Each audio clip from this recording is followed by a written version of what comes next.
Charity is a strong and well-ordered will to serve God. It's the strong and well-ordered will to serve God. That's a different kind of definition. To please God and to rejoice in the possession of God. St. Bernard analyzes shades of distinction in charity, affection, the love of God. The will, he writes, strongly directed towards God is love. The will, he writes, strongly directed towards God is love. The will is the faculty that loves, right? So if you're strongly directing your will towards God, you are loving God. Do you understand? Because if you're strongly directing yourself towards God, you're not turning your back on God. Sin is turning away from the Creator and turning towards the creature. If you're directing your will towards the Creator, then you're desiring the Creator. Desire comes from the will. Will is an act of the human. It's not just an understanding of it. That's why I was talking about understanding. It's different. Understanding and will, they're two different things, in a sense. One is the direct freedom of a man being implemented, right? Whereas the other is just a simple understanding. The information comes in, the brain processes it, understands. But even there, you tend to need an act of the will. This is where people that are deeply Thomistic will say that that's voluntarism and that we're heretics. But everybody knows if you go into the forest, which I did for years and years, and never noticed a single plant. I just knew they were green. And then one day I decided, I want to learn all the plants. Then I started noticing they were all different, and I started to learn the plants. Then I had an affection for the plants. I like to know this plant. It has these qualities. I enjoy seeing this. It means I'm in this kind of location. I like this one because it helps me with poison ivy. There's all these different plants that I didn't know before. They were all the same thing. But that didn't happen until the day I decided to get to know the plants. Because what they'll say is you can't love if you don't know. That's true. But you can't know unless you decide to try, in a lot of cases. In certain things, you can know. I can know that when I'm driving down the road and I smell a skunk that just got run over, I know that smells bad because the smell comes in and I know it. I don't have to desire to know that the skunk just got ran over and then make a choice on whether or not I think it smells bad. It hits my senses and I know that smells really bad. So I know, and I don't love the smell of the skunk that just got run over by a car. I don't love it. So I'm able to make a free choice of the will that I don't love the smell of skunk. Do you see? I don't even know if that's a good example, but it gives me an opportunity to talk about skunks getting run over in the road.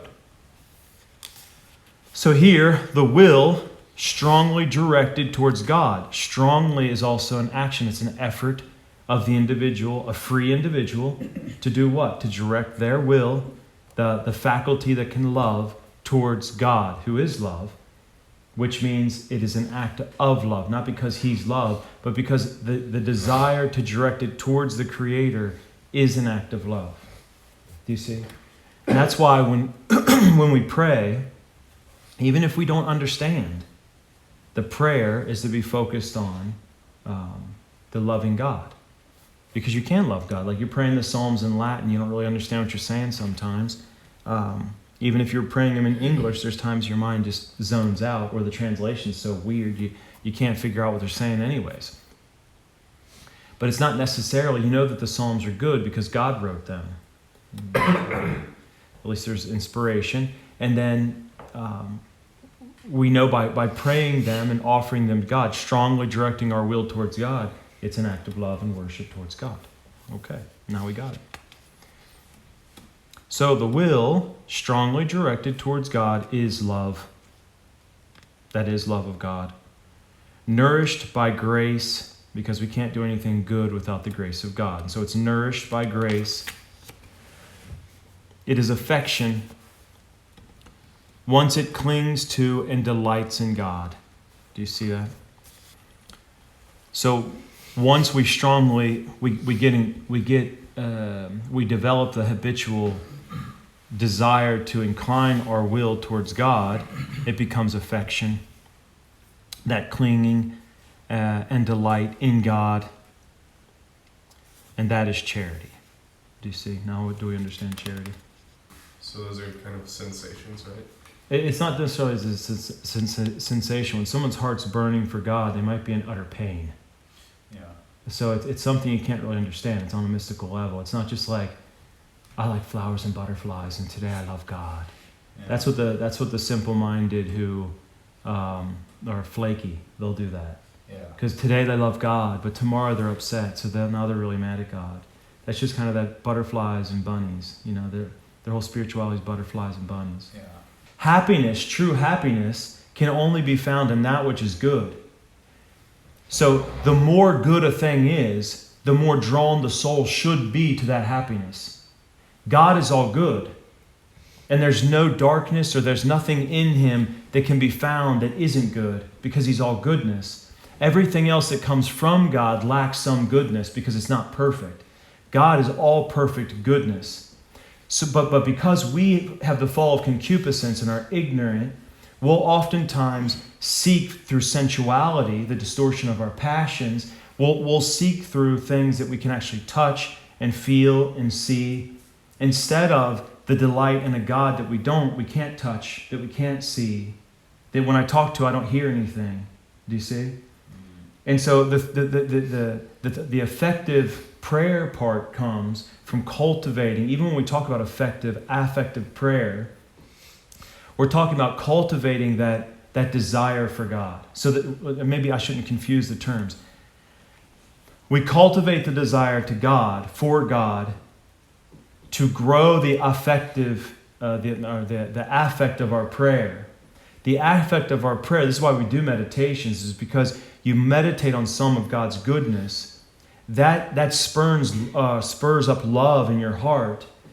You ponder that love and seek to foster it so that it becomes stronger and stronger. They call that affective prayer. Do you see? So it's not just about flowers and butterflies and bunnies, because that passes. Feelings just pass.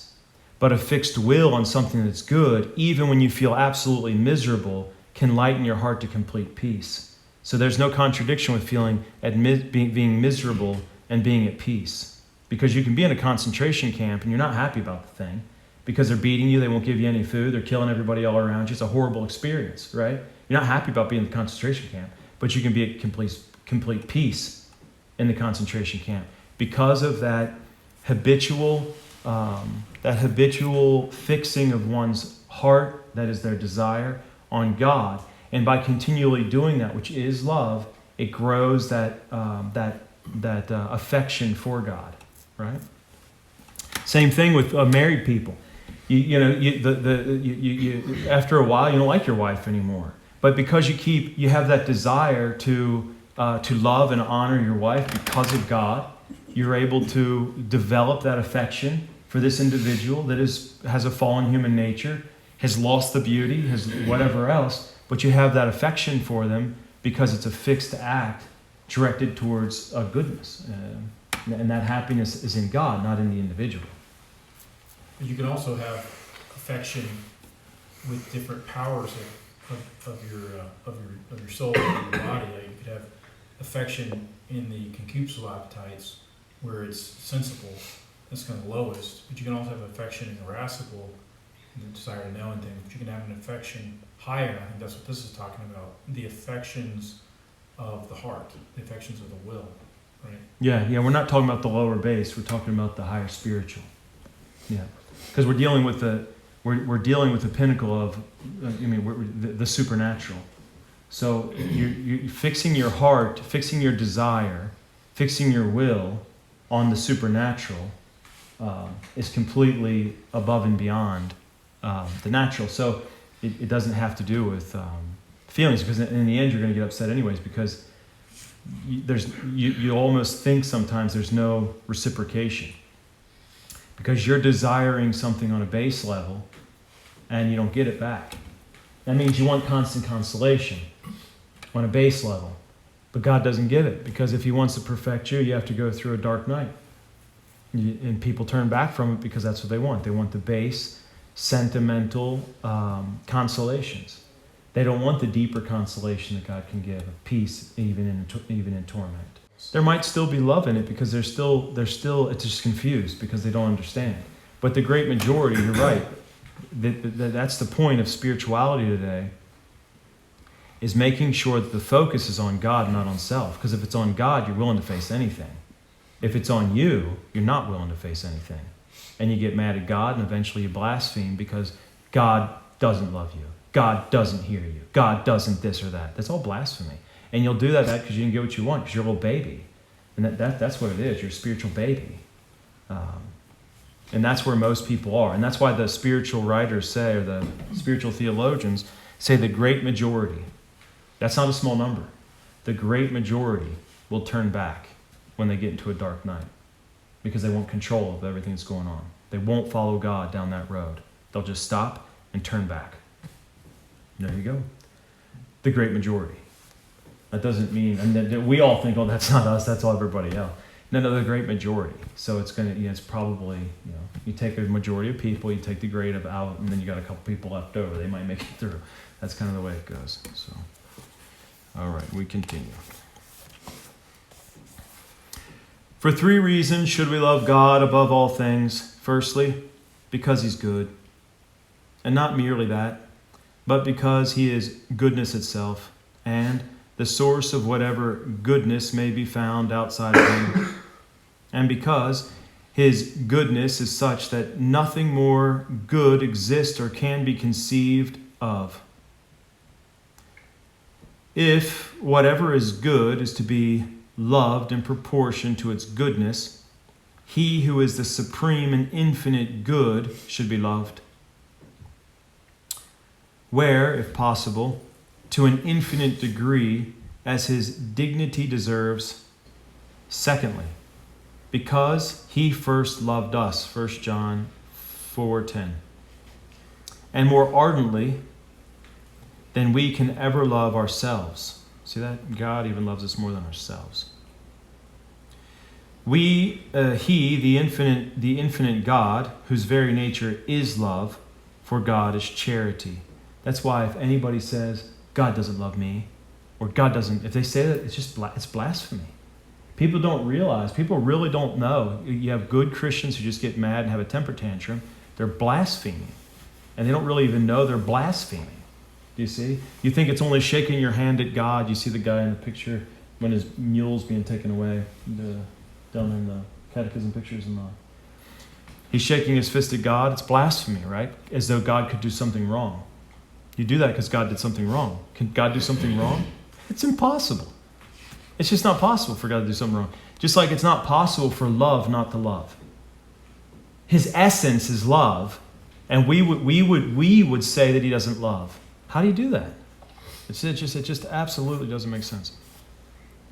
So for God is charity.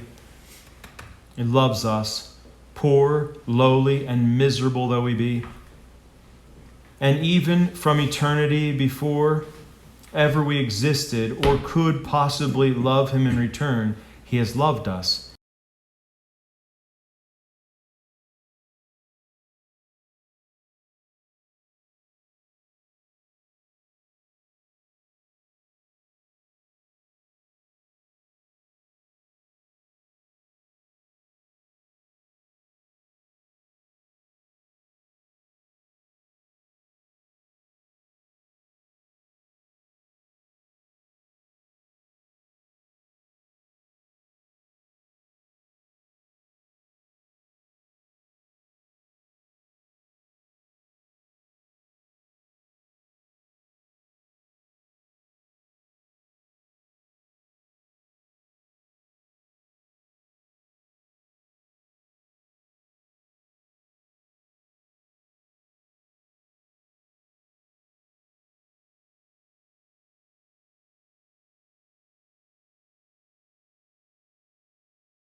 Nay, whilst we ignore him or resist his advances and sinned against him, still he loved us.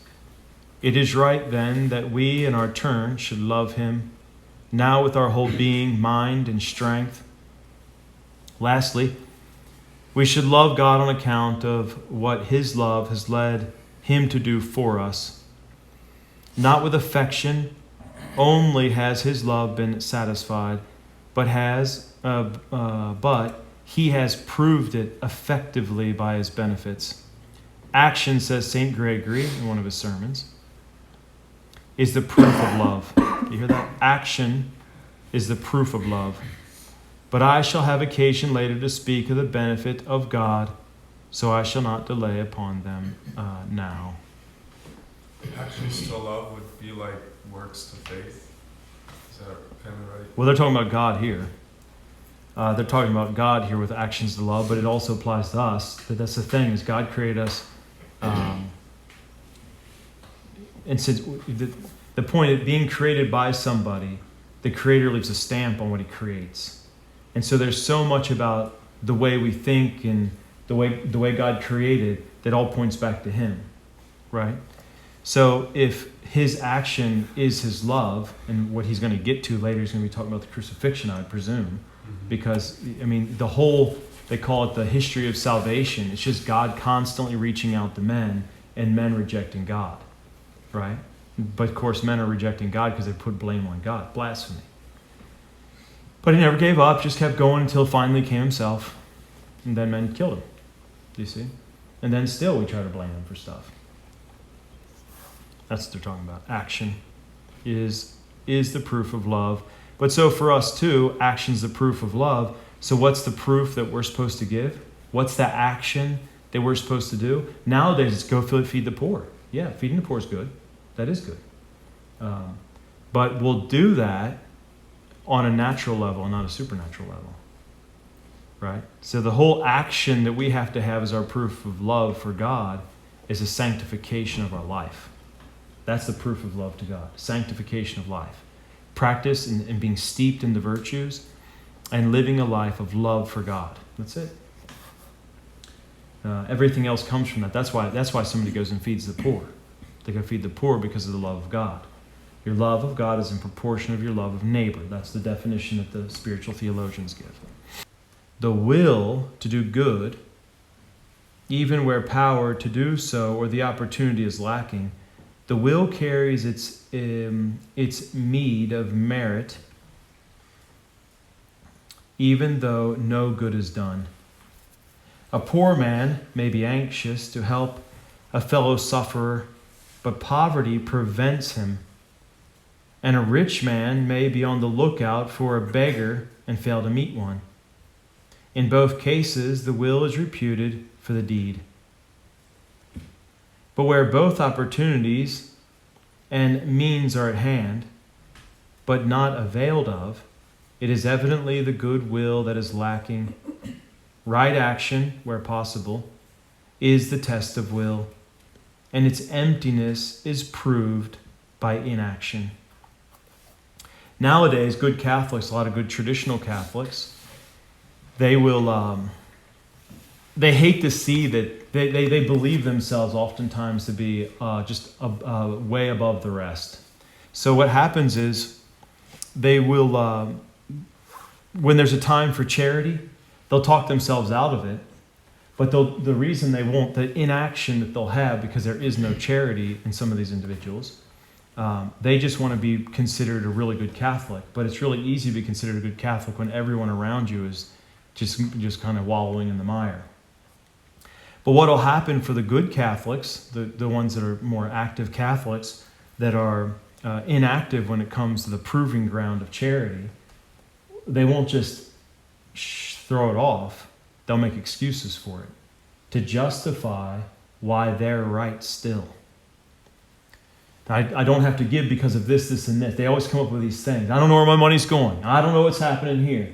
And then when they finally get an opportunity where they know where the money's going, they're just quiet. Or they just say, they'll put blame on somebody else. Everybody's wrong so that they don't actually have to go into action.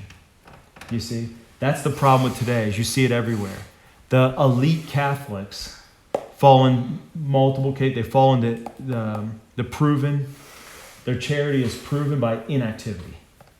Do you see? Meaning there isn't any charity. And that's the big sad thing that we have to face today, is inactive Catholics in the realm of charity. And you can tell it. They go to a lot of times the traditional Catholics go to coffee hour for hours and hours, where they simply want to just bash everybody and talk bad about the Pope and whatever's going on in the church and every scandal they've heard of. There you go. There you go. Instead of trying to do something better like love the living God and make a difference through prayer. So you'll see a lot of, especially like being down southern, a lot of the Hispanics down there, they all go to Novus Ordo, but they all seem to be much more charitable than like the traditional Catholics. Yeah. It's unfortunate, but they're very, just because they go to Novus Ordo doesn't make them bad people. yeah. I think they're better than.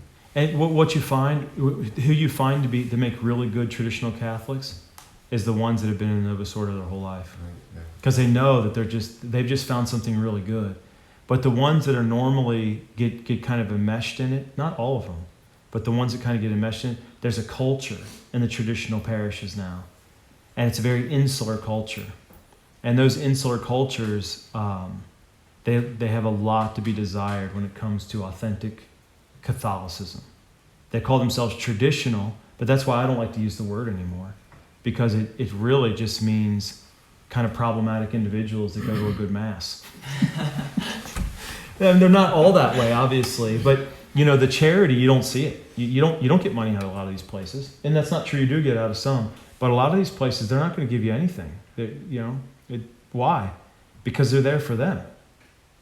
It'd be different if it was reciprocal. They're there to help out and make the church thrive, and they think all about the church. They want the church to give to them.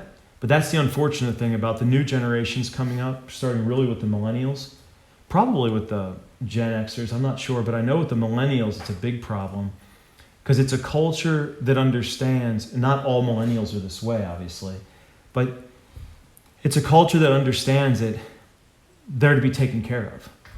People are to provide for them. Their money's for them, and other people everything should be kind of for them. And so you don't get anything out of them. That's why the bishops all started doing these capital campaigns. As all the boomers are dying off, they started doing capital campaigns to get as much money out of the boomers as they could, because they knew the millennials aren't going to give them a dime. It's sad, because you'll have a lot of millennials that they love the faith, they love going to mass, and they'll give them $5. They'll put $5 in the plate once a week. That's about it. But they've got their $150,000 job because they stay home and work on computers. But they're only going to give you $5. Why? Because God, I don't know. They got responsibilities to get a nest egg and to buy the house and get a better car, and it's all these kind of this worldly prudence stuff. And why in the meantime, the whole church is just falling apart and there's nobody to fix anything. But that's always somebody else's fault because you're a millennial. I know it's just millennials. I don't really know all the different generation gaps and things, so I just know that one. So don't be offended. Are you a millennial? I have no idea. Why is the church the way it is? Because they're just a bunch of bad guys? The homo mafia? Yeah, that's all true, but why did we get a homo mafia running the church? Because we're not faithful. If we were faithful, we'd probably have really good pope and really good cardinals and really good bishops and really good priests. You can barely find a priest that can hear your confession without messing something up. I mean, this isn't normal. We're being chastised by God. It isn't just like we sit around and complain about it. No, you become holy, get everybody else to become holy, and then it'll all start working itself out again. But no, we won't do that, so we have to pay a heavy consequence, right? So the more we don't follow God's will, the more enslaved we become. We're just being bogged down. It's like being in a concentration camp all the time. But instead of accepting the chastisement, we just sit around a coffee hour and complain about it.